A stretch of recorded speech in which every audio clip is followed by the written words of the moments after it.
Okay. So what is going on in the problem? Okay, so you have main, and so in your original program, you create 3 of these objects called forkers, right? And the default constructor for forker, basically, like if you don't pass anything in, it's just gonna set it. It has like one variable, and it's gonna set it equal to 0. So so first you're just gonna have these 3 things, right?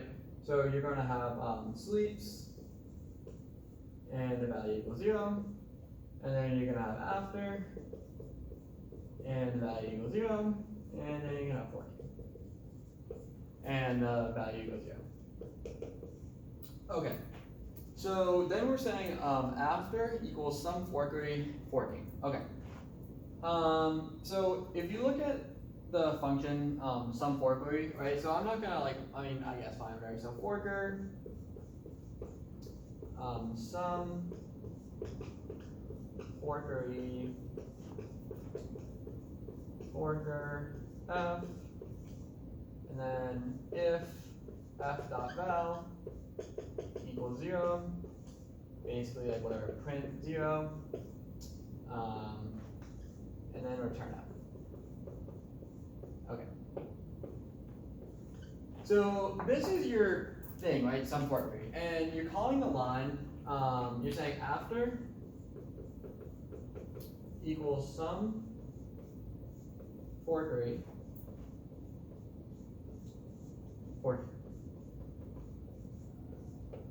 Okay. So what's going on here? Well, you're passing this forker called forking into this function called some forkery. But the important thing here is that there's no ampersand here, right? Which means that it's a pass by value. And because it's pass by value, you need to invoke the copy constructor, and you're basically going to make a copy of f, right? So if you take a look at the copy constructor, what does the copy constructor do, right? It's like weird. So the copy constructor says, let me just make sure that's like in the shot. Yeah. Okay. So the copy constructor says, okay, forker. It takes a const forker ampersand forker, and it says the value equals forker dot val plus 1, and then fork, and then sleep for 1, right? Yeah. Okay. So So that's the copy constructor, right? So we're saying fine. Okay. So here's our main program. Now I'm gonna write this out as like a little box, so we can keep track of what happens and everything for it. So initially you have sleeps, right? 0. You have after. You have 0, and you have 40. Okay. Fine. So now you're calling the copy constructor, and you're making this new forker f. Okay. So f is like being copied from this forking, and so what's going to happen is you're going to take the value of forking and you're going to increment it by 1. Okay. So f now is like this new object, right? That has a value of 1. And now you're going to fork the program, okay? So you have the exact same program.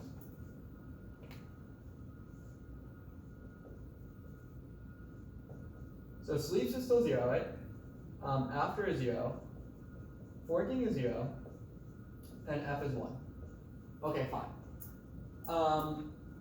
So, and then it's going to sleep for 1 second. Okay, so these are both going to sleep for 1 second. So you're like, 1 second that you slept. Fine. Okay. So you pass it into this, into some forkery, and okay, then like, is f dot value equal to 0? No, it's not, because the f dot value is now 1, because we incremented that, so because f has this value of 1. Okay, so don't print anything, and now return f. Okay, now, when you return f, you're basically going to get this like anonymous object that's going to be like floating like right here, and it's going to be assigned to after. And so, yeah, so this anonymous value is going to be assigned to after. So it has to get copy constructed in order to like return for the function. So like it's going to be like chilling here, right? But it's got to get copy constructed from f because f is being returned.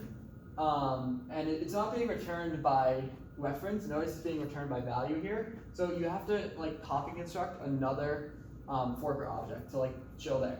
So like let's call this object like U1, right? Okay, so U1 is getting passed basically the return value, which is F. So it's getting passed this. And so we're going to change the value, we're going to increment it by 1, right? So this U1 is now 2, okay. And the same thing's happening in this program. So this U1 has value 2. Okay. And now these are going to fork, okay. So both of these, because they're running at the same time, they're going to fork. And you're going to have the same thing. So sleeps is 0, after is 0, forking is 0, F is 1, U1 is 2, and then same here, sleeps is 0, after is 0, forking is 0, F is 1, and U1 is 2. Okay. Now, this happened and then they're going to sleep. So they're going to sleep for 1 second. Okay. Because they forked, so like whatever, it's going to sleep for another second. Okay. Now we're assigning this like anonymous thing that got returned to the value of after. So okay, fine. So now after takes on the value of 2, right? So because this after is like, because I mean the only like whatever member variable is this like value. So after changes to 2 in all of these. Because these are all like running, okay. Because like these are all running like simultaneously, right? So after changes to 2 in all of these.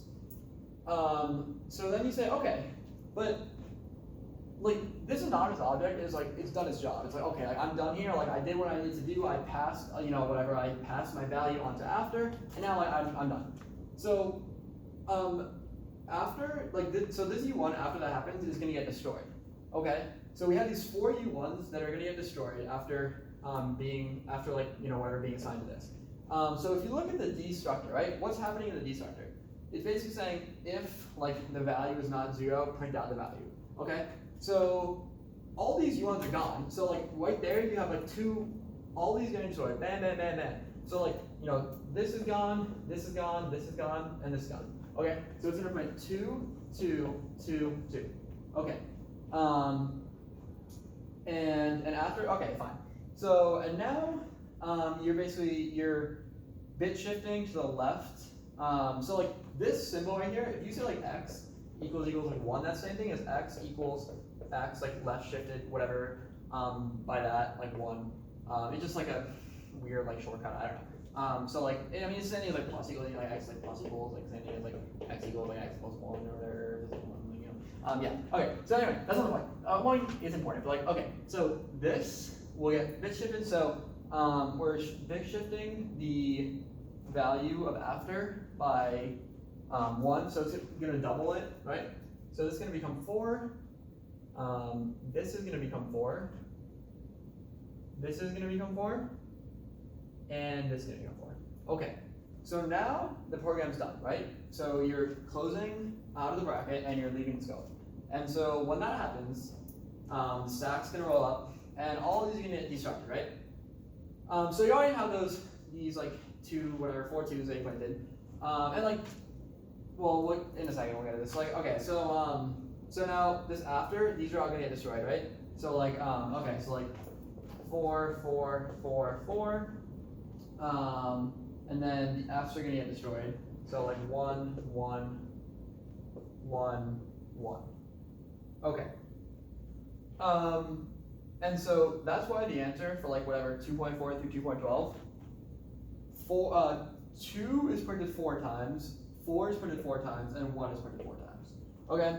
And the thing is like, and so it says, is the output always the same?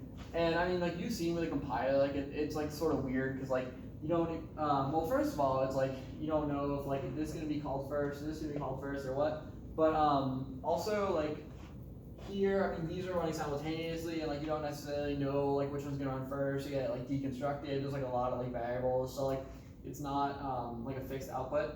But like, so it's unpredictable, but like the main point is that it's printing out all of these 4 times, and you just have to like follow the copy constructor and deconstructor calls, and yeah.